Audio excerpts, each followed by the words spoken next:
Well, hey, happy day. Sharon Horne-Ellstrom here, day 862 of What's She Up To Now.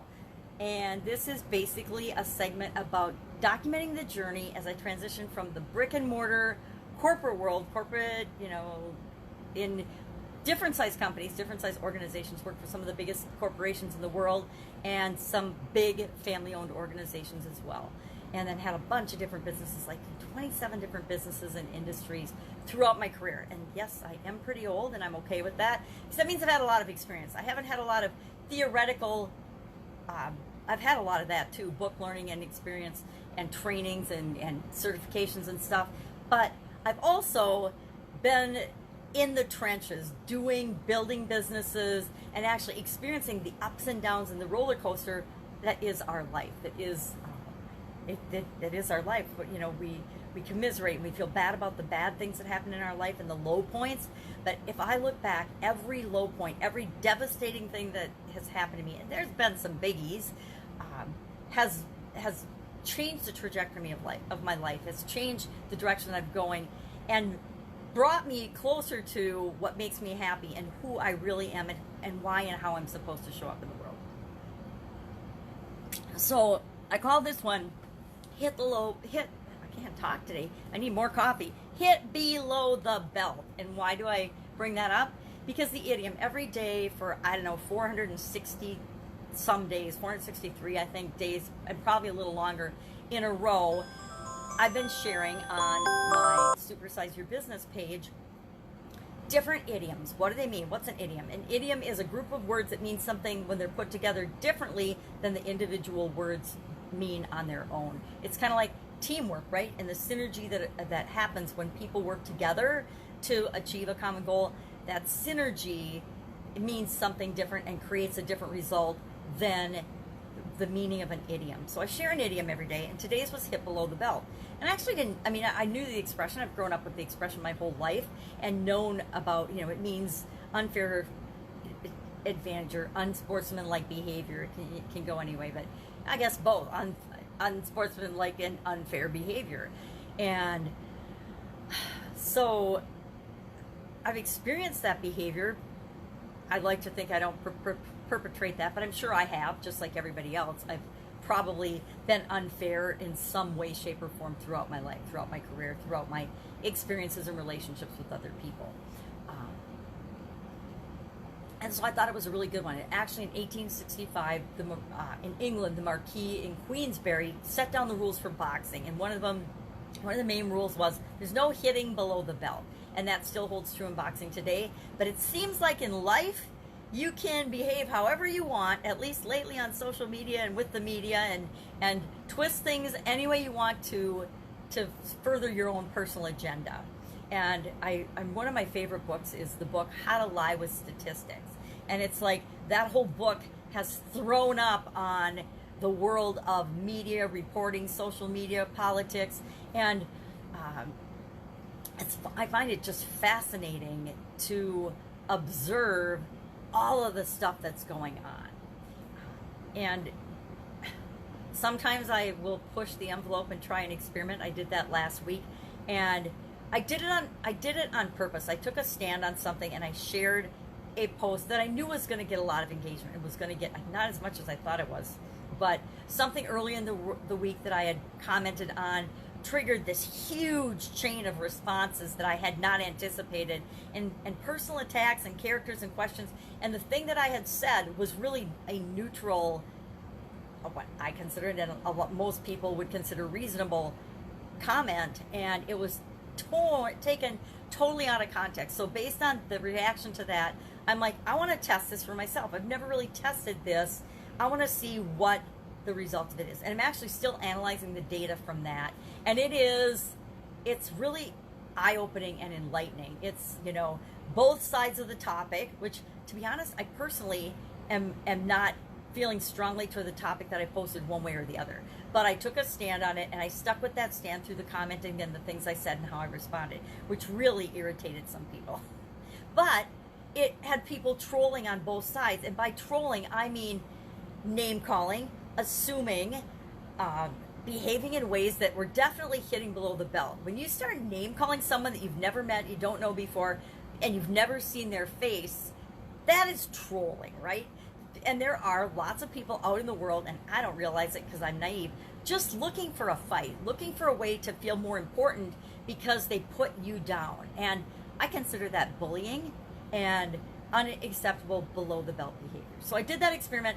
I will do I'll do a special report or a special write-up or something on it and just share it for free based on what I learned, because when you step back and you look at the situation, there are some alarming lessons that can be pulled from that and learned in ways that all of us, me included, are being manipulated by other entities and other parties and other things, other industries, for the benefit of those parties, the benefit of those organizations, the benefit of those industries, the benefit of, you know, people in different situations where they're just greedily grabbing for power. They're not really doing what's right for the people that they're paid to represent. I'm, of course, talking about politicians. Anyway, and I'm talking about politicians as a whole, right? Not any one specific politician.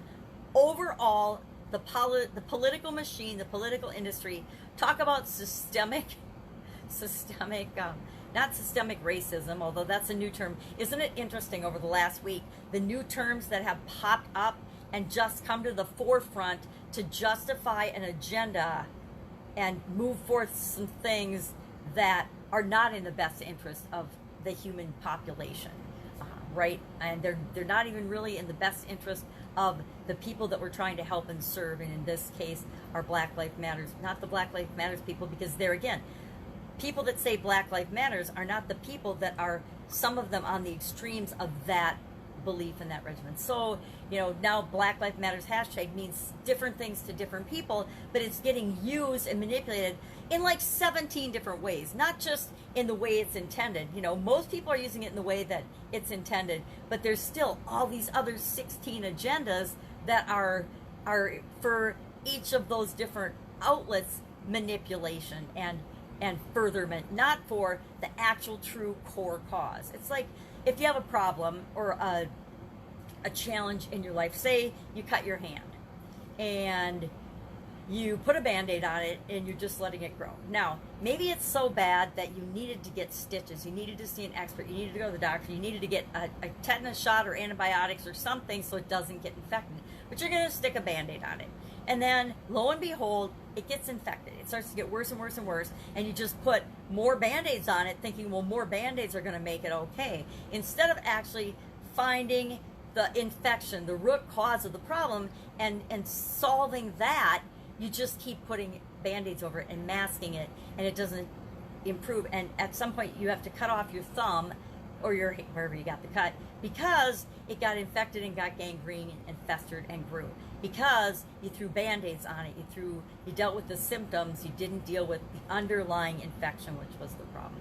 And so, guess what? We have lots of problems in the world, not just in our country, but in the entire world, that are systemic, right? And very few of them are the result of anyone's birth. And this is the and what we're born at. There's so many things in our life that we can control, we can have an impact on. And those are the things that we need to talk about and change.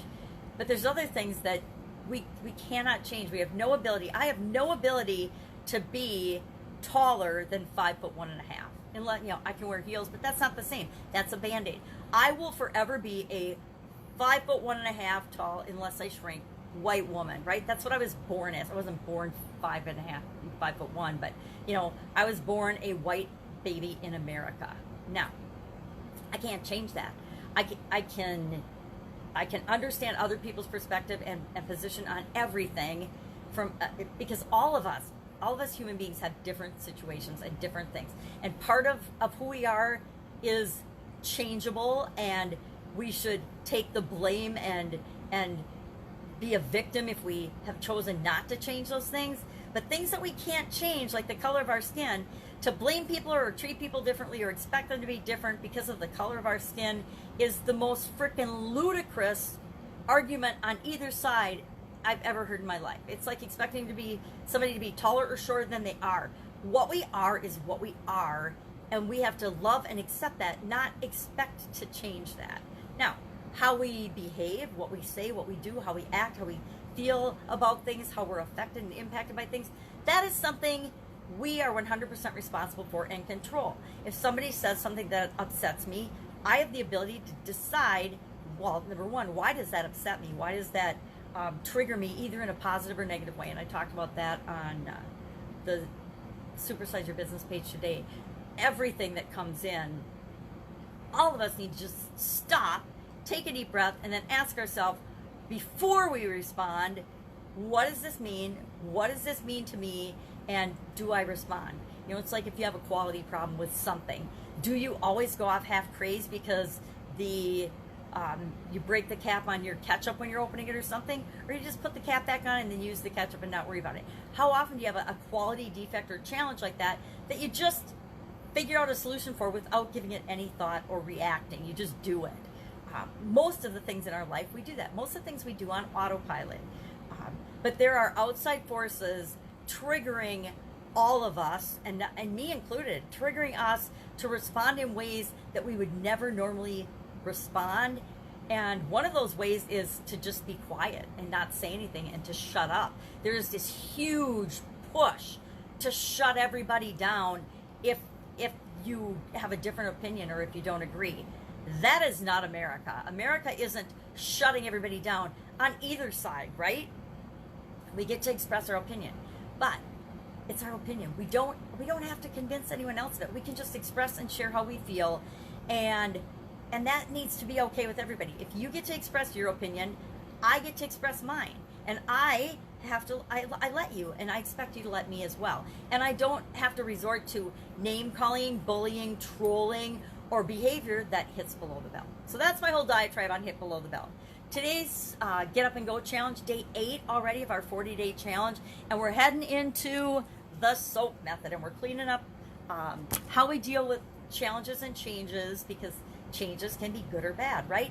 Challenges, most people think of them as bad, but I've actually trained my brain to think of a challenge as, oh, hell yeah, that's good, I'm going to do it. And then I use as a way to get myself moving and to get momentum. So we talked about F's in SOAP today, the F's in SOAP. And all of us have a lot of S going on in our lives right now. And it doesn't stand for sh, okay? So talked about that. Fun Day Challenge was day actually 153, doing one fun thing every day this year. And I'm so glad that I picked fun as the focus of my attention this year. Last year was happy. The year before that was stretching my comfort zone every day. And this year is, how can we have more fun every day? How can we do at least one fun thing every day? And hanging out with my 4-year-old granddaughter, I swear that has been what saved me personally through COVID-19 and kept me going in a positive way throughout all the change and all the pandemic and all the stuff that's going on. No matter what's going on in the world, I think being around some amazing human beings really makes the difference. So that's what is going on. That's what I'm working on. I'm in a branding coaching group and mastermind, and I've got projects and stuff to do for that I have not done because I went to the cabin this weekend just to get away from all the drama and trauma and chaos and unrest in the world, and wanted to go to a safer feeling zone. Went with my sisters and my niece and had a great time. It was just nice to be out in nature in beautiful weather, looking at the wildflowers and recentering, refocusing for, I'm sure, what will be another volatile week. But I'm going to choose to not participate, right? But that's in and of itself a little bit wrong, because since my sudden cardiac arrest, that's been my go-to response. I'm going to choose not to participate in things that upset me. And that saves me in a lot of ways, but it also dullens and deadens a lot of the passion and the aspects that really get me riled up and that I'm excited about. And so I'm rethinking, do I really just choose not to participate in everything? Or do I choose to participate and in the way that is truly me and honors my core values and my values? Do I keep showing up like that? And I think the answer is, be yourself and show up as authentically as you possibly can. So I'll work more toward that. That's it. Have an absolutely amazing day. If I can help you in any way, ask in the comments below. Just hit me up and ask. And otherwise, I will catch you tomorrow.